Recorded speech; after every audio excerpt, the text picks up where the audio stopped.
बहरहाल तुम हिंदू औरत बनकर मेरे साथ सफर करोगी, तुम्हें अपने बालों का स्टाइल भी बदलना होगा ताकि स्टेशन पर तुम्हें कोई पहचान न सके। मैं मुंह अंधेरे ही उठ बैठा। गाड़ी 5:15 पर रवाना होती थी। कुलसूम अपने कमरे में नमाज पढ़ रही थी। नमाज से फारिग होकर उसने अपने बालों को दूसरे स्टाइल से तैयार किया, माथे पर बिंदिया लगाई। वो सादा सी साड़ी में थी। हमने जल्दी जल्दी नाश्ता किया और सुबह के धुंधलके में कोठी से निकलकर बड़ी सड़क पर आ गए। ब्रीफकेस मेरे पास था, उसमें इंडियन करेंसी में काफी रुपए थे। मैंने पतलून और गर्म कोट पहन रखा था। कुलसूम के शानों पर कश्मीरी शॉल पड़ी थी। मैंने उसे कहा कि पाकिस्तान का बॉर्डर क्रॉस कराने तक उसका नाम कमलावती और मेरा नाम राजा राम तिवाड़ी होगा। दिल्ली रेलवे स्टेशन पर अमृतसर जाने वाली एक्सप्रेस ट्रेन तैयार खड़ी थी। हमें फर्स्ट क्लास में जगह मिल गई। डिब्बे में एक बूढ़ा सिख अपनी जवान बहू और उसके बच्चे के साथ बैठा था। वो बाल खोलकर उनमें कंघी कर रहा था। हमें देखकर बोला, कहाँ जाओगे गुरुमुखू? मैंने पंजाबी में कहा, अमृतसर जा रहे हैं। मेरा नाम राजा राम तिवाड़ी है और ये मेरी बहन कमलावती है। मेरा ख्याल था कि सिख बूढ़ा मेरा पीछा छोड़ देगा, लेकिन अमृतसर तक वो मेरा सर खाता रहा। उसकी बहू कमलावती यानी कुलसूम से बातें करती रही। मुझे धड़का लगा रहा कि कहीं कुलसूम से कोई ऐसी भूल चूक न हो जाए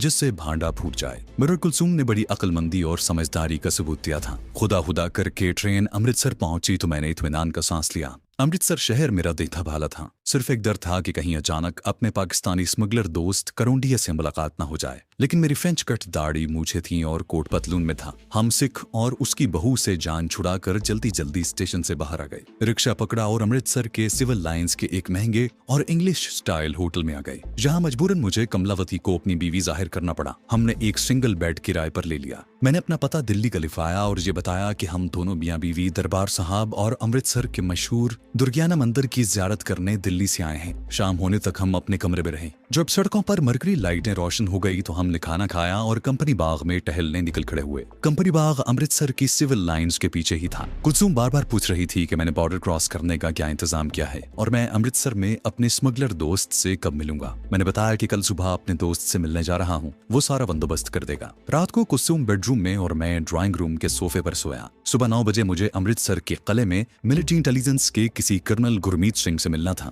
रात गए तक सोचता रहा कि जाने ये कर्नल सिख कौन होगा और अगर उसने कल ही मुझे बॉर्डर क्रॉस करने के लिए कहा तो कुलसूम का क्या बनेगा, उसको किसके हवाले करके जाऊंगा। ये मसला मेरे लिए काफी परेशान कुन था। सुबह हुई, नाश्ता किया। कुलसूम को मैंने ताकीद की कि वो कमरे से बाहर न निकले, दरवाजा अंदर से बंद रखे और खुद ब्रीफकेस उठाकर होटल से बाहर आ गया। 8:45 बजे थे। मैं सही वक्त पर कर्नल गुरमीत सिंह के पास पहुंचना चाहता था। जिस वक्त मैं हॉल गेट और हाथी गेट के आगे से होता हुआ अमृतसर के किले के दरवाजे पर जाकर टैक्सी से उतरा तो ठीक 9 बज रहे थे। अमृतसर का तलह लाहौर के शाही तले की तरह का है। उससे अगरचे काफी छोटा है मगर दरवाजा उसी की तर्ज का बुलंद और देवकामत है, जिसके नीचे आने जाने के लिए एक छोटा दरवाजा बना हुआ है, जहां इंडियन फौज के 2 सिख फौजी अटेंशन खड़े पहरा दे रहे थे। मुझे अपनी तरफ आता देखकर उन्होंने वहीं से मुझे रुक जाने के लिए आवाज दी। मैंने जब बताया कि मैं कर्नल नारूमनी हूँ और मुझे कर्नल गुरमीत सिंह से मिलना है तो दोनों फौजियों ने मुझे सलूट किया। एक फौजी ने दरवाजा खोलकर मुझे अपने पीछे आने के लिए कहा। किले के अंदर एक ड्योढ़ी थी जिसके आगे बगैर छत का खुला रास्ता था, जहां दोनों जानिब कोठरियां थी जिन पर ताले लगे हुए थे।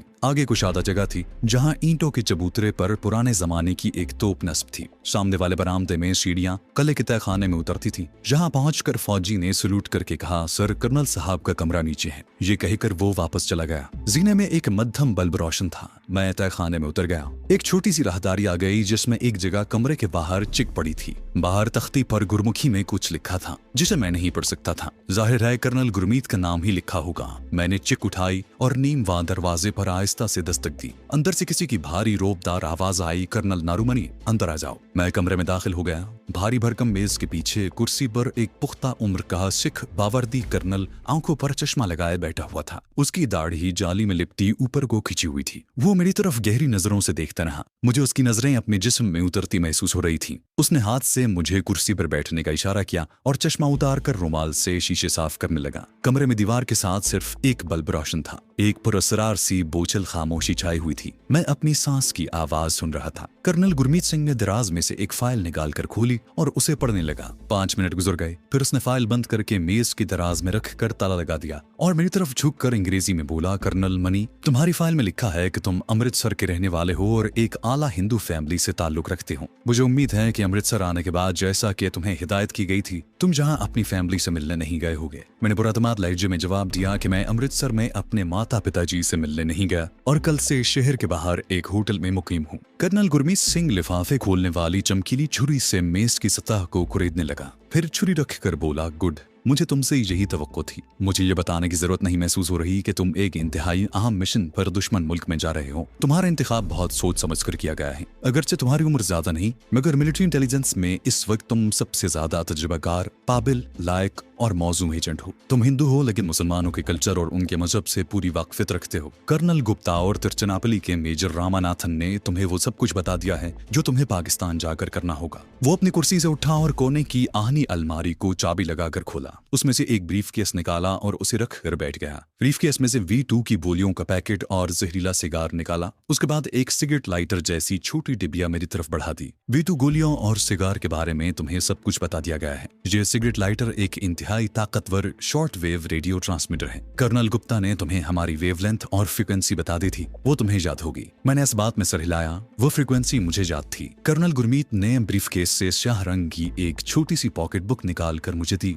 और कहा कि ये तुम्हारी कोड बुक है। इसमें वो कोड दर्ज है जिसकी मदद से तुम ट्रांसमीटर पर मुझे या कर्नल गुप्ता को इमरजेंसी पैगाम दे सकते हो। मेरा कोड वर्ड पाम ऑयल नारोमनी ही होगा। इन चीजों को छुपाना तुम्हारा काम है। याद रखो, अगर तुम पकड़े गए तो हम तुम्हारी कोई मदद नहीं कर सकेंगे और फौरन लाताल्लुक हो जाएंगे। तुम्हें भी पकड़े जाने की सूरत में जबान बंद रखनी होगी, वरना पाकिस्तान में मुकीम हमारे एजेंट तुम्हें मौत की नींद सुला देंगे। मैंने कहा, मैं जानता हूँ। अब मैं ये मालूम करने के लिए बेचैन था कि मुझे बॉर्डर किस तरीके से क्रॉस करवाया जाएगा। वो बोला, तुम्हारे पास B69 का जो टॉप सीक्रेट शनाख्ती कार्ड है उसे मेरे हवाले कर दो।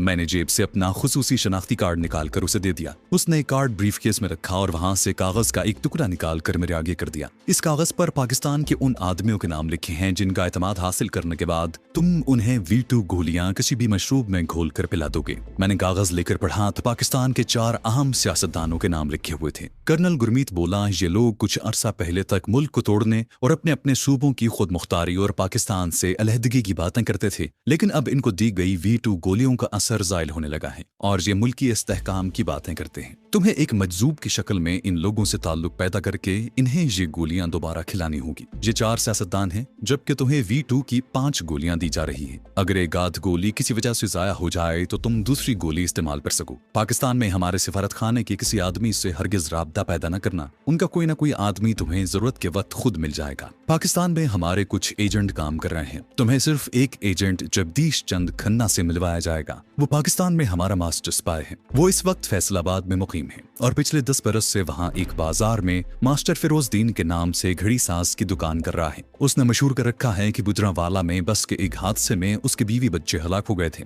वो अकेला अपनी दुकान के पीछे एक कमरे में रहता है। तुम उससे राब्ता कायम करोगे, तुम्हारा नाम पाकिस्तान में दाखिल होते ही पीर इलाही बख्श होगा और तुम हाथ देख कर लोगों को झूठ सच किस्मत का हाल बताया करोगे। जगदीश चंद खन्ना तुम्हें सियासतदानों के हल्के में पहुंचने के गुर बता देगा। तुम्हें लाहौर शहर की एक मार्केट में किताबों की एक दुकान खुलवा दी जाएगी। लाहौर तुम्हारा हेडक्वार्टर होगा। यहाँ से तुम हमारे मास्टर स्पाई जगदीश चंद खन्ना उर्फ मास्टर फिरोजदीन की रहनुमाई में मुतल्लिका सियासतदानों से राब्ता पैदा करोगे। अगर कभी तुम्हारा राज फाश हो जाए तो तुम जहीले सिगार, रेडियो ट्रांसमीटर और कोड बुक को जाया करके फौरन रूपोश हो जाना। मैंने कर्नल गुरमीत सिंह की एक एक बात अपने जहन में नक्श कर ली। फिर मैंने कर्नल गुरमीत से सवाल कर ही दिया कि मुझे बॉर्डर कब और किस तरीके से क्रॉस करवाया जाएगा। सिख कर्नल ने चश्मा उतार कर खाकी रुमाल से साफ किया और बोला, हमारे आदमी खुफिया तौर पर पाकिस्तान का बॉर्डर क्रॉस करवाएंगे। इतवार की रात 12 बजे अक्तारी रेलवे स्टेशन के पास GT रोड पर पहुंच जाना। हमारा आदमी तुम्हारे पास आकर कोड पाम ऑयल नारोमनी बोलेगा,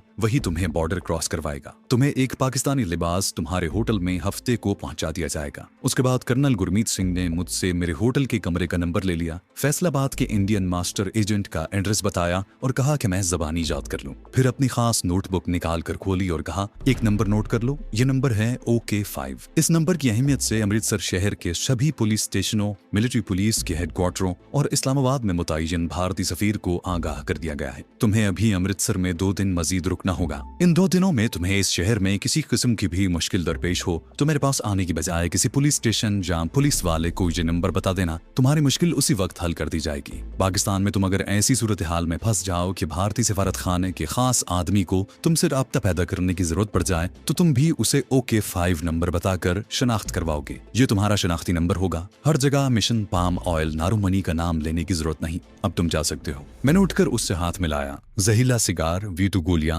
रेडियो ट्रांसमीटर और कोड बुक अपने ब्रीफ केस में रखी और खामोशी से बाहर आ गया। उस वक्त मुझे खुद पर एक ऐसी मशीन का गुमान हुआ जिसमें चाबी भर दी गई हो और जो अपना काम शुरू करने के लिए बिल्कुल तैयार हो। मैं सोच रहा था कि कुलसूम को अपने साथ कैसे ले जा सकूंगा। होटल पहुंचा तो दिन के 11 बजने वाले थे। कर्नल गुरमीत सिंह ने काफी वक्त ले लिया था। कुलसूम कमरे में बैठी बेताबी से मेरा इंतजार कर रही थी। मैंने उसे बताया कि मैं अपने स्मगलर दोस्त से बात कर आया हूँ और हम इतवार की रात को बॉर्डर क्रॉस करने के लिए रवाना होंगे। वो खुश भी और फिक्रमंद भी हो गई। गैर कानूनी तरीके से बॉर्डर क्रॉस करना कोई आसान काम नहीं था। वो तो यही समझ रही थी कि हम गैर कानूनी तरीके से बॉर्डर क्रॉस करेंगे। हफ्ते की शाम को मुझे कपड़ों का एक पैकेट मिला जिसमें पाकिस्तानी करेंसी के 1000 रुपए भी थे। कुलसूम ने पूछा कि ये चीजें किसने भेजी हैं। मैंने उसे कहा कि मेरे स्मगलर दोस्त ने भेजी हैं ताकि बॉर्डर क्रॉस करने से पहले मैं पाकिस्तानी वज़ाक़त इख्तियार कर लूं। वो बोली मैं तो साड़ी में हिंदू लगूंगी। उस तरफ मेरा ध्यान ही नहीं गया था। उसी रात मैंने अमृतसर के हॉल बाजार से कुलसूम के लिए कुर्ते और शलवार के लिए कपड़ा खरीदा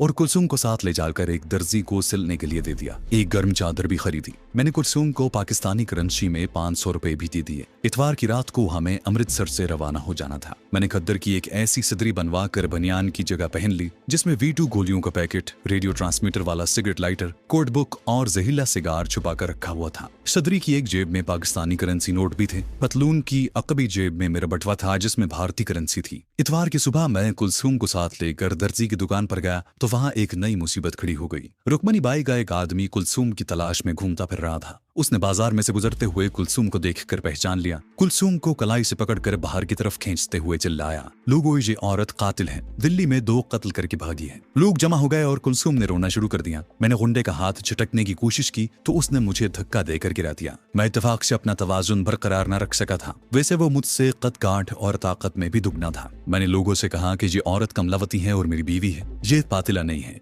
लेकिन गुंडा चीख चीख कर कस्में खा रहा था कि मैं झूठ बोल रहा हूँ। यही औरत है जिसने दिल्ली में 2 आदमियों का खून किया है। कुछ लोग गुंडे की तरफ हो गए, कुछ मेरी तरफ हो गए, लेकिन मेरे लिए कुलसूम को वहां से निकालना मुश्किल हो गया। इतने में वहां पुलिस के 2 सिपाही भी आ गए। गुंडे में जब उन्हें बताया कि ये औरत पातिला है और उसने दिल्ली में 2 खून किए हैं तो सिख पुलिस वालों ने कुलसूम को पकड़ लिया। मैंने एतराज किया तो उन्होंने मुझे भी जकड़ लिया। थाने चलकर बात करना, एक ने कहा। सिपाही हमें थाने की तरफ लेकर चल दिए। गुंडा भी साथ साथ था। लोग भी हमारे पीछे पीछे आ रहे थे। ये वही कोतवाली थाना था जहाँ एक बार अरसा गुजरा मैं पहले भी आ चुका था, मगर अब मेरी फ्रेंच कट दाढ़ी थी। मुझे आसानी से कोई नहीं पहचान सकता था। थानेदार सिख था। उसने जब गुंडे का बयान सुना तो कुलसूम को और मुझे हवालात में बंद करने का हुक्म सादिर कर दिया। उसी रात 12 बजे मुझे बॉर्डर क्रॉस करना था। मैं सिख कर्नल गुरमीत सिंह का हवाला नहीं देना चाहता था, लेकिन एकदम से मुझे कर्नल गुरमीत के बताए हुए अमृत धारा किस्म के नंबर OK5 का ख्याल आ गया। सिपाही मुझे और कुलसूम को पकड़कर हवालात की तरफ ले जाने लगे तो मैंने सिख थानेदार से कहा कि मैं आपसे अलहदगी में एक बात करना चाहता हूँ। सिख थानेदार ने गुस्सीली आंखों से मेरी तरफ देखा।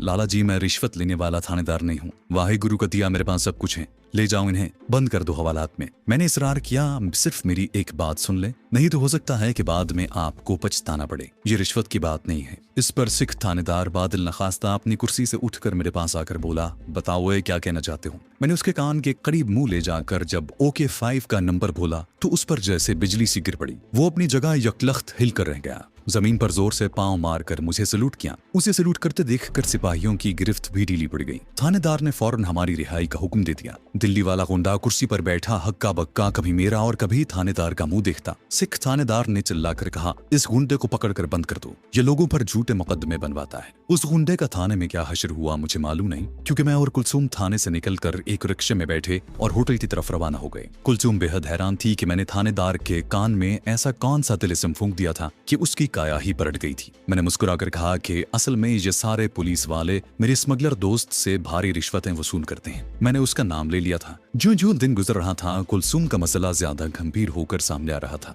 मैं किसी स्मगलर की मदद से पाकिस्तान का बॉर्डर क्रॉस करने नहीं वाला था। मुझे पाकिस्तान में एक इंतहाई अहम मिशन पर भेजा जा रहा था। मुझे इंडियन मिलिट्री इंटेलिजेंस खुद अपने तहफ्फुज में बॉर्डर क्रॉस करवा रहा था। मुतल्लिका इंडियन अफसर कुलसूम के बारे में जरूर पूछेंगे और उस सवाल का मेरे पास कोई जवाब नहीं था। रात 9 बजे हमने खाना खाया। कुलसूम ने साड़ी की बजाय शलवार तमीज पहन ली थी और अपना जिस्म सुरमई रंग की गर्म चादर में लपेट लिया था। रात के 11:15 बजे मैंने कुलसूम को साथ लिया। एक टैक्सी वाले को मैंने पहले ही कह रखा था, वो होटल के बाहर मेरे इंतजार में था। अटारी अमृतसर से 15 मील दूर है और किसी जमाने में सिख जागीरदारों का बड़ा तस्बा था। पाकिस्तान बन जाने के बाद ये एक तस्बा बॉर्डर पर आ गया, जिसकी वजह से उसकी पहले वाली हैसियत खत्म होकर रह गई। टैक्सी जीटी रोड पर अटारी की तरफ रवाना थी। अंधेरे में सड़क की दोनों जानिब शीशम के ऊंचे घने दरख्त खामोश खड़े थे।